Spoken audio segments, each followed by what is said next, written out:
안녕하십니까. 신인근의 국방TV 데일리 디펜스입니다. 자, 오늘도 아주 중요한 소식 알려드리겠는데요. 제가 조금 기분 좋은 표정이죠. 아주 고소한 소식입니다. 천안문 광장에 검은 백조가 떴죠. 그래서 시진핑 주석이 이 검은 백조 조심해야 된다라고 경고를 했었는데, 그런데 그 백조가 뜬 날, 바로 그날 중국이 현찰 100조 원을 날리게 됐네요. 백조가 뜨니까 100조 원 날아가네요. 그런데 이 100조 원은 스타트입니다. 지금부터 얼마나 큰 데미지를 겪을지 알 수가 없습니다. 바로 기니의 쿠데타 때문인데, 어디에 있는지 알지도 못하는 기니의 쿠데타 때문에 제가 왜 이렇게 좋아하는지, 중국은 어떤 피해를 입게 되는지 보겠습니다. 자, 서아프리카의 빈국 기니입니다. 여기에서 발생한 군사 쿠데타. 여러분들 세계 뉴스란에서 아주 조그맣게 그냥 제목 정도만 보셨을 거예요. 기니에서 쿠데타가 일어났다. 이 정도 제목만 보셨을 텐데, 2021년 9월 5일 서아프리카 기니 수도 코나트리입니다. 여기에서 지금 시민들이 몰려 나와가지고 이 쿠데타를 한 그 쿠데타 세력을 막 박수치고 쿠데타 만세하고 이렇게 되어 있습니다. 그래서 쿠데타가 시민들의 엄청난 환호와 지지를 받고 있는 상황입니다. 이렇게 해서 쿠데타가 성공했다라고 알려지고 있는데요. 여기에 대해서 중국은 지금 강력하게 비난을 하고 있습니다. 중국이 미얀마에서 쿠데타가 일어났을 때 미얀마 쿠데타 정부를 중국이 비난을 하던가요? 안 했죠. 왜? 그건 뒤에서 자기네들이 조정을 했으니까. 그런데 미얀마도 아니고 중국하고 아주 멀리 떨어져서 지구 반대편에 있는 기니를 향해서 중국이 굉장히 비난을 하고 있고, 또 중국이 컨트롤하는, 중국과 관계가 깊은 아프리카 많은 나라들 있죠. 중국이 아프리카 연맹 본부도 지어주고 했으니까 그 아프리카 나라들도 이 쿠데타에 대해서 비난에 동참하고 있는 상황입니다. 자, 그러면은 기니는 어디 있고 어떤 나라인지 한번 보겠습니다. 바로 여기입니다. 지금 여기가 기니만이죠. 과거에 우리가 여기를 노예 해안이라고 불렀는데 이 기니만입니다. 그 기니만 서쪽 끝, 그러니까 대서양 연안에 있는 나라인데요. 열대 우림 기후죠. 적도 부근이니까 이 나라입니다. 기니 공화국은 1958년 프랑스로부터 독립한 국가로 인구 1240만 명입니다. 커피와 카카오 등 농업과 광물 수출이 주요 산업이나 1인당 GDP는 2,390달러 수준으로 세계 193개국 중에 123입니다. 명목상 헌법이 보장하는 삼권 분립 체계가 유지되고 있으나 2010년부터 사실상의 독재 체제로 통치되고 있습니다.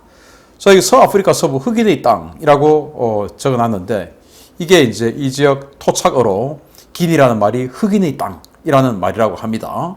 자, 그래서 1240만 명. 그런데 이 국토는 우리 대한민국 한반도 남북한보다도 조금 더 큰, 한 10% 정도 큰 24만 5천 평방 제곱킬로미터 정도 되는 그런 면적이에요. 그런데 이 면적은 남북한보다 한 10%더 큰데, 우리 남북한 전체 인구가 7,500만 아닙니까? 그런데 인구는 우리 남북한 전체보다 한 6분의 1 정도밖에 안 되죠. 그래서 인구 밀도는 우리보다 많이 떨어지는 그런 나라예요. 그런데 여기 지하 자원이 어마어마하게 많이 있다는 겁니다. 철광석 엄청나게 많이 있고, 또 알루미늄의 원료가 되는 보크사이트, 지금 세계 생산량 1위, 그리고 매장량은 3위, 엄청난 그런 자원 부국이라고 합니다. 그런데도 못 살아요. 왜 못 사냐? 정치를 잘못하니까 못 살죠. 그리고 그 자원이 많다라고 해서 그걸 다 캘 수 있냐? 안 되죠. 국가 인프라가 없으니까 캔다고 해봐야 이걸 바다로 실어 나와서 항구로 실어 나와야 되는데, 다이아몬드나 이런 금이나 이런 귀금속 같은 경우는 소량으로 헬기로 이렇게 실어 나와도 되지만, 이런 철광석이나 복사이트 이런 것들은 기차로 또는 어마어마한 트레일러로 이렇게 대량으로 실어 나와야 되기 때문에 도로가 발달해 있지 않으면 돈으로 만들 수가 없죠. 그래서 아직도 이렇게 힘든 삶을 살고 있는 그런 나라인데요. 집권 11년 만에 쿠데타로 실각한 기니의 민주화 투사 출신 대통령입니다. 자, 제가 민주화 투사에다가 따옴표를 찍어놨는데, 이 말은 뭐냐? 좀 비꼬는 말이 들어가 있다는 말이 되겠죠. 알파 콩떼라는 사람인데 15살 때 파리로 이주해서 정치학을 전공했고, 파리 제1대학 조교수로 재직하며 40여 년간 기니 군부 독재에 항거하며 민주화 운동을 이끈 인물입니다. 세 차례 대선에 출마해 낙선하고 지지 세력을 규합해 민주화 운동을 한 혐의로 국가 전복 기소되어서 수감 중에 정계 은퇴를 약속하고 특사 석방되어 프랑스로 이주했다가 2010년 전국 혼란을 틈타 복귀해서 대통령에 당선되었습니다. 어떤 분하고 아주 비슷한 인생 역전이죠. 단지 이제 대학 교수 출신이라는 그 학벌이 좀 다르지만 어쨌든 파리에서 정치학에서 석박사하고 파리 델기아 제1대학에서 교수 활동을 하다가 이제 군부 독재하니까 그 군부 독재 항거하는 민주화 운동을 합니다. 그러면서 세 차례 대선에 출마했다가 다 떨어집니다. 그런데 이 국가 전복기도 했다라고 하는 그런 반역죄로 기소되었다가 정계 은퇴할 때니까 살려주세요 해가지고 정계 은퇴를 선언하고 그렇게 해서 특사를 받아서 파리로 프랑스로 갔습니다. 그렇게 있다가 2010년도에 이 독재 정국이 흔들리니까 그때 갑자기 들어와서 그냥 뭐 투표로 대통령에 당선되어 버렸습니다. 그랬는데 지금까지 집권을 하고 있어요. 지금까지 집권하고 있는데 독재를 한 겁니다. 민주화 투사라더니 집권 이후에 중국과 손을 잡고 독재자로 변신한 꽁대입니다. 2013년 이제 집권 후에 총선을 했어요. 이때 총 114석 중에 53석에 그쳤습니다. 그런데 이마저도 부정선거 시비로 반발하는 시위대들이 어마어마하게 넘쳐난 겁니다. 그걸 또 유혈 진압을 했네요. 민주화 투사께서. 그리고 2015년에 또 대선을 했는데 이때도 57.85%로 당선됐는데 또 부정선거 시비로 어마어마하게 시위를 하네요. 이때도 또 유혈 진압을 하네요. 그런데 이 기니의 헌법은 대통령이 재선만 할 수 있는 겁니다. 우리나라와 다르게 미국처럼 재선만 하는 건데 우리나라처럼 5년 대통령 임기를 하면서 우리나라와 다르게 재선까지는 하는 그런 나라였어요. 그런데 이 사람이 좀 더 하고 싶은 거죠. 그러면 이걸 중임할 수 있다, 연임할 수 있다 이렇게 헌법을 바꿔야 되겠죠. 그래서 2020년에 개헌 투표 겸 대선을 또 치르는데 이때 또 부정선거를 한 거죠. 그래서 인기가 없었음에도 불구하고 그렇게 못 사는데 못 살면 당연히 인기가 없어야 되지 않겠습니까? 그런데도 점점점 득표율이 또 늘어나네요. 지난 대선에서는 57.85%인데 이번에는 59.5%로 또 당선됐습니다. 역시 부정선거 시비가 일어서 어마어마하게 시위가 일어났고 이걸 또 유혈 진압을 또 했습니다. 그리고 1년 후 올해입니다. 이렇게 집권을 하면서 이 꽁대 대통령은 집권 기간 중에 시진핑 중국 주석하고 이 임기가 좀 비슷하죠. 그러니까 중국의 1대1로에 적극적으로 동참을 하면서 많은 사업에 들어가는데 그러나 이 10년 동안 이 기니의 국민소득이 높아진 건 없죠. 그런데 중국만 좋아진 거죠. 당연히 국민들이 반발심이 생길 거 아니겠습니까? 더군다나 최근에는 군인들의 월급까지 깎았다는 겁니다. 그러니까 이 군인들이 이번 이 쿠데타에 대부분 찬성을 했다. 이 기니의 군대가 총 6만 5천 명 정도 되는데 이번에 쿠데타를 한 세력은 그 군부 총참모장이나 총사령관이나 이런 사람이 아니고 그냥 특수군, 특수작전단의 대령이 하나의 그 부대장이 장군도 아니고 부대장이 그냥 쿠데타한 겁니다. 그걸 다른 장군들이 인정을 해버린 거예요, 지금. 월급도 깎고 불만 많았으니까. 자, 사욕을 위해 나라를 중국에 팔아먹은 독재자인데 1대1로에 동참했는데 가장 결정적으로 최근에 시만두 광산 개발 사업이란 걸 했어요. 이게 왜 했냐? 여기는 철광석 광산인데 어마어마한 노천 광산 이런 것들인데 중국이 석탄과 철광석, 철을 호주로부터 수입하는데 호주하고 사이가 엄청 나빠졌죠. 그래서 호주로부터 석탄과 철광석 수입을 끊어버렸습니다. 호주가 수출을 안 하는 거죠. 그래서 우리나라에도 우리나라 경기나 산업이 크게 활성화되지 않았음에도 불구하고 고철 가격이 급등했지 않습니까? 중국이 호주로부터 철광석 수입을 못하니까 우리나라에 있는 고철들을 어마어마하게 쓸어가 버려요. 그래서 지금 우리나라 건축 자재 값이 급등해버렸죠. 하여튼 그런 내용인데 그래서 중국은 이 호주와의 관계 악화 때문에 철광석이 필요하죠. 왜? 철광석은 산업의 쌀이라고 불리는 정도로 굉장히 중요하기 때문에 그래서 호주의 대체재를 찾았던 겁니다. 그게 이제 이 기니였던 겁니다. 그래서 기니에 어마어마한 투자를 호주 대신 한 거죠. 중국의 1대1로 핵심 프로젝트 중에 하나인데요. 고품질 철광석이 100억 톤 이상 매장된 것으로 알려진 곳으로 중국이 호주가 수출을 중단해 타격을 입은 철광석 수급을 회복할 수 있는 대체제로 집중 개발 중입니다. 접근성이 취약해서 채굴과 운반을 위한 인프라 구축이 어려워 개발이 지연되었으나 1대1로 사업과 연계해서 광산과 철도, 도로, 항만 등 운반시설 건설에 1,000억 달러 이상이 투자되었으나 개발 이익과 자원 수출로 인한 이익을 정권과 중국이 나눠 먹으면서 주민 수탈 사업으로 변질했습니다.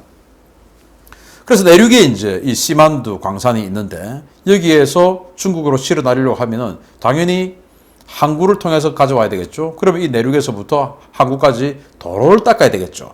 그리고 그 항구에 대형 선박에 접안할 수 있는 큰 항만 시설을 만들어야 되겠죠. 이제 이런 여러 가지들을 중국이 하는 겁니다. 그런데 중국이 하는데 이 기니가 그 도로 닦을 돈, 항구 만들 돈, 이 돈을 줄 수 없으니까 중국에게 이 운영권을 주는 겁니다. 그러면은 이런 큰 사업을 함으로써 기니의 인구가 1240만 명인데 그 인구의 고용 창출이 되고 그들의 소득이 높아지고 이런 낙수 효과가 있어야 되는데 기니인들은 여기에서 완전히 말단 막노동만 하고 자재나 건설회사나 전부 중국에 와서 마진 엄청나게 책정해가지고 그냥 쫙 빨아먹어 버리는 겁니다.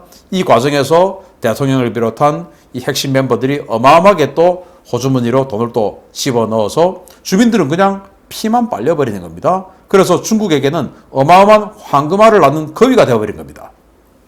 이걸 엘리트들은 알고 있는 것이죠. 그래서 기니 1대1로 사업을 주도하는 독재자는 군 특수부대에 체포 구금돼 버렸습니다. 여기 지금 체포 구금돼 있네요. 이 사람들이 쿠데타를 일으킨 특수부대 대원들입니다.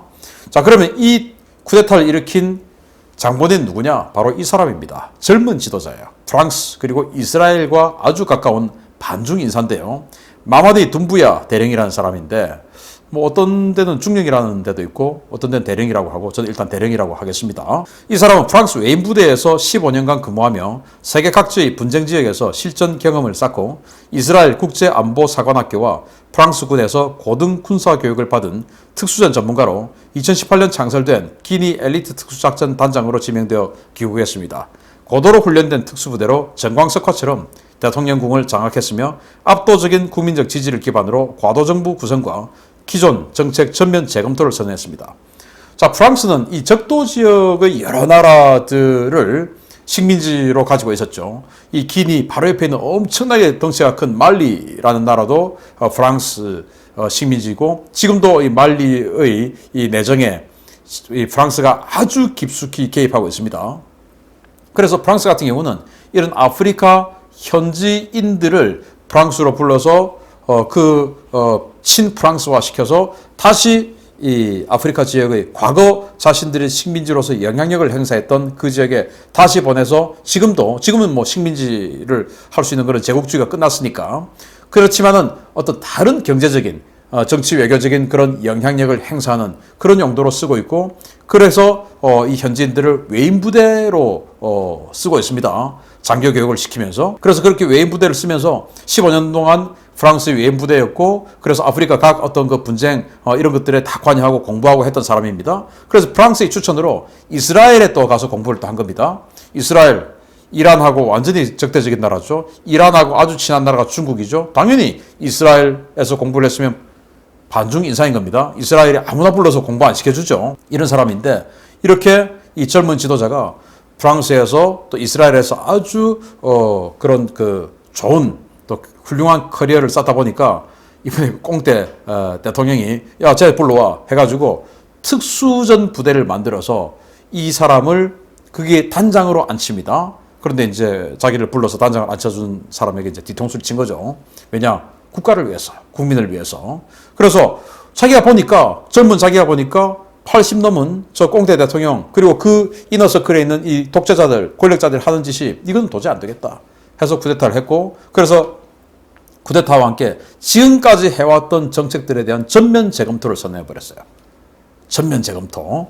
자, 늙은 독재자의 과욕과 친중 폭정이 부른 군사혁명인데 자, 여기 지금 수도에서 행진하고 있는 겁니다. 마마디 둠부야 대령이 성명을 발표했어요. 쿠데타 이후에 우리 도로를 보고 우리 병원들의 상태를 보면 우리가 깨어나야 할 때라는 것을 알 것이다. 늙은 정치인과 기존 정치 세력들이 국민들을 위해 아무것도 준 것이 없다. 국가를 구하는 것은 군인의 의무이며 우리는 국민에게 모든 것을 돌려주기 위해 왔다. 우리는 대통령을 억류하고 정부와 현행 헌법, 제도, 정책을 모두 폐지하고 육로와 국경도 폐쇄하기로 했다. 과도정부를 구성해 모든 것을 국민에게 돌려주겠다. 헌법을 부정선거를 통해서 개헌해서 장기 독재의 기틀을 마련하고 이거 헌법마저도 우리도 바꾸겠다라고 한 것이죠. 그래서 지금 위험하니까 집 밖으로 나오지 마라 라고 방송을 했음에도 불구하고 이렇게 많은 시민들이 집 밖으로 나와서 이 쿠데타 세력을 환호하고 쿠데타 만세를 부르고 있는 겁니다. 국민들도 아는 것이죠. 집권 세력들이 중국 정부에게 얼마나 많은 국부를 떼주고 그러면서 자신들이 부정축제를 했다는 거 아는 것이죠. 자, 이렇게 해서 모든 것을 다 폐지하고 국민에게 돌려주겠다. 자, 반중 인사다 보니까 아까 한 그런 중국의 1대1로 그렇게 해서 뭐 중국이 닦아놓은 도로 그리고 그 도로의 운영권, 항만의 운영권 뭐 중국이 몇 년 동안 가지고 다 계약되어 있었지 않겠습니까? 다 필요 없어. 안 줘. 철광석 안 줘.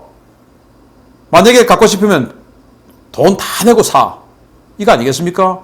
그렇게 번 돈을 나는 국민에게 나눠주겠다. 도로 닦고 병원 만들고 내가 프랑스에서 본 것처럼 이스라엘에서 본 것처럼 그런 나라를 나도 만들고 싶다. 지금 그런데 가만 놔두면 중국이 철광석 뽑은 돈 저걸 다 가져가기 때문에 우리는 남을 게 없다.